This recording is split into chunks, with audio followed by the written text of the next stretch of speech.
పల్నాడు జిల్లా దాచేపల్లి పట్టణంలోని ఆర్ఎన్బి బంగ్లాలో కురజాల ఎమ్మెల్యే అరపతినేని శ్రీనివాసరావు సత్తెనపల్లి ఎమ్మెల్యే కన్నా లక్ష్మీనారాయణ కీలక వ్యాఖ్యలు చేశారు. ఏపీలో ప్రతి నెల 1వ తేదీన పండగల పింఛన్ల పంపిణీ కార్యక్రమం జరుగుతుందన్నారు. గత ప్రభుత్వం హామీలు ఇచ్చి ప్రజలను మభ్యపెట్టిందని మండిపడ్డారు. కానీ ఎన్డీఏ కూటమి ప్రభుత్వం ప్రజలకిచ్చిన ప్రతి ఒక్క హామీని నెరవేరుస్తుందని తెలిపారు. తుఫాను ముందస్తు చర్యలు అధికారుల సమన్వయంతో సమర్థవంతంగా ఎదుర్కోగలిగామని పేర్కొన్నారు. ఈ తుఫాను కారణంగా నష్టపోయిన రైతులకు నష్టపరిహారం అందేలా చూస్తామని చెప్పారు. ఈ క్రమంలోనే వైసీపీపై మండిపడ్డారు. ఆ పార్టీ ఓడిపోయిన బుద్ధి మారలేదని ఎద్దేవా చేశారు. ఈ క్రమంలోనే మళ్లీ అధికారంలోకి వస్తామని పగటి కళ్ళు కొంటోందని విమర్శించారు. ప్రతి సూపర్ 6 కార్యక్రమాన్ని కూడా ప్రభుత్వం అమలు చేసింది. గత ప్రభుత్వం హామీలు ఇచ్చి ఎలా అమలు చేయకుండా కాలయాపన చేసి ప్రజల్ని మభ్యపెట్టిందో దాన్ని అధిగమిస్తూ ఈ ప్రభుత్వం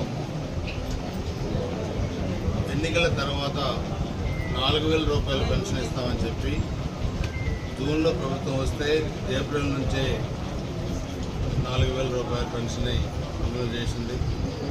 అదేవిధంగా దివ్యాంగులకి 6,000, తలసేమియా బాధితులకి 10,000, పూర్తి అంగవైకల్యం ఉండే మంచం నుంచి వాటి నుంచి రాని వాళ్ళకి 15,000 ఇవ్వడం జరిగింది.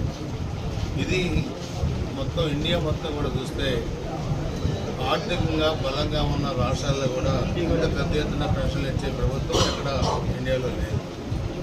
కొన్ని రాష్ట్రాల్లో మనం చూసే మహారాష్ట్ర ఆర్థికంగా బలంగా ఉన్న రాష్ట్రం 1,000 రూపాయలు, గుజరాత్లో 700, కర్ణాటకలో 1,000 రూపాయలు, ఇలా చాలా రాష్ట్రాల్లో ముగ్గుగా ఉన్న మన ప్రభుత్వం ఆర్థికపరమైన ఇబ్బందులు ఉన్నా కానీ పెద్ద ఎత్తున పెన్షన్ల కార్యక్రమాన్ని 1వ తారీఖు అమలు చేస్తాం. 1వ తారీఖు సెలవు రోజు వస్తే ముందు రోజు వేస్తుంది తప్పితే తర్వాత రోజు ఇవ్వట్లా. అంత పర్ఫెక్ట్గా కూడా ప్రభుత్వం చేస్తాం.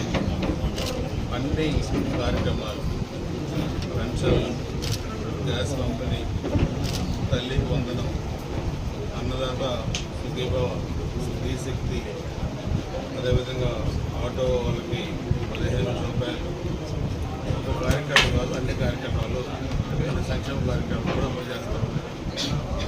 రీసెంట్గా వచ్చిన తుఫాన్లోనైతే ముఖ్యమంత్రి గారు అదేవిధంగా ఉప ముఖ్యమంత్రి గారు ఇద్దరు కూడా బాత్రూమ్ వాళ్ళు పనిచేసి, అదేవిధంగా లోకేష్ గారు బాత్రూమ్ వాళ్ళు పనిచేసి ఎంతవరకు నష్టాన్ని తగ్గించగలిగారో అంతవరకు తగ్గించగలిగారు. గత 19-24 మధ్య ప్రకృతి వైపరీత్యాలు వచ్చినప్పుడు స్పందించిన వైసీపీ ప్రభుత్వం ఈరోజు ఏదో ఒకటి కావాలని చెప్పి వాళ్ళ పేపర్లో, టీవీలో ప్రపంచ ప్రచారం చేస్తారు. ప్రజలు బాగుంటే కడుపుమంట, ప్రజలు సంతోషంగా ఉంటే కడుపుమంట, ఎప్పుడు కూడా ఏదో ఒకటి జరగాలి, క్రైసిస్ రావాలి, ఈ ప్రభుత్వానికి అప్రతిష్ట రావాలా, మేము సంతోషంగా ఉండాలనేది వాళ్ళ అభిమతం. సో అందుకే చేసిన తప్పిదాల నుంచి, చేసిన పాపాల నుంచి తప్పించుకునే పరిస్థితుల్లో రోజుకు ఒకటి జైలుకి పోవాల్సిన పరిస్థితులు వైసీపీకి వీళ్ళు చేసే అసత్య ప్రచారాలు కూడా నమ్మే పరిస్థితుల్లో లేరన్న సంగతి కూడా ఈరోజు మీకు తెలియజేస్తా ఉన్నాను. ఏమీ చేయకుండా, సహాయం చేసే గుణాలు లేకుండా ఇంకా నిందలు వేసి కూర్చుంటే ప్రజలు నమ్మే పరిస్థితులు లేరు వైసీపీ పార్టీని. ఎందుకంటే ఆ పార్టీ డిఎన్ఏలోనే ఒక విషతుల్యమైన పదార్థం, ఎదుటి వాళ్ళ మీద విషం చెప్పడం, గ్లోబల్స్ ప్రచారం చేయడం, లేనిదాన్ని ఉన్నట్టుగా చెప్పడం, కులాల మధ్య కుప్పలాటలు పెట్టడం ఆ పార్టీ బాగా అలవాటు అయిపోయింది. ఆ కులాల కుప్పలాటలో చెలగాసుకునే పద్ధతులు కూడా మానుకోవాలి. నాకు బాగా కావాల్సినటువంటి సత్యనారాయణ గారి తాలూకు హాస్పిటల్ ఓపెనింగ్ సందర్భంగా మరి ఇక్కడికి రావడం జరిగింది.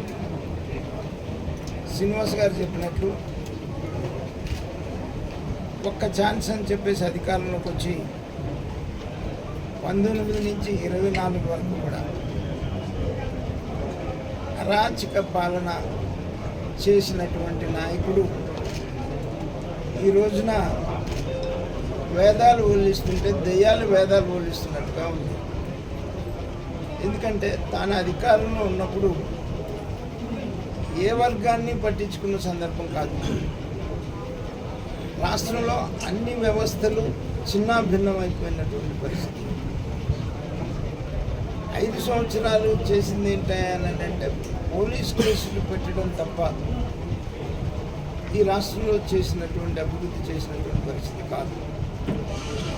ఈ రాష్ట్ర ఆర్థిక వ్యవస్థ, ప్రజాస్వామ్య వ్యవస్థ రెండు కూడా చిన్నాభిన్నమైపోయింది.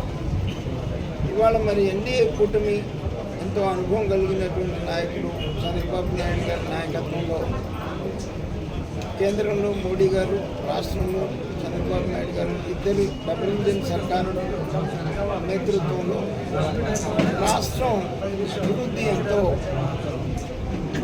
పరుగులెడుతున్నటువంటి విషయం మీరు చూస్తూనే ఉన్నారు.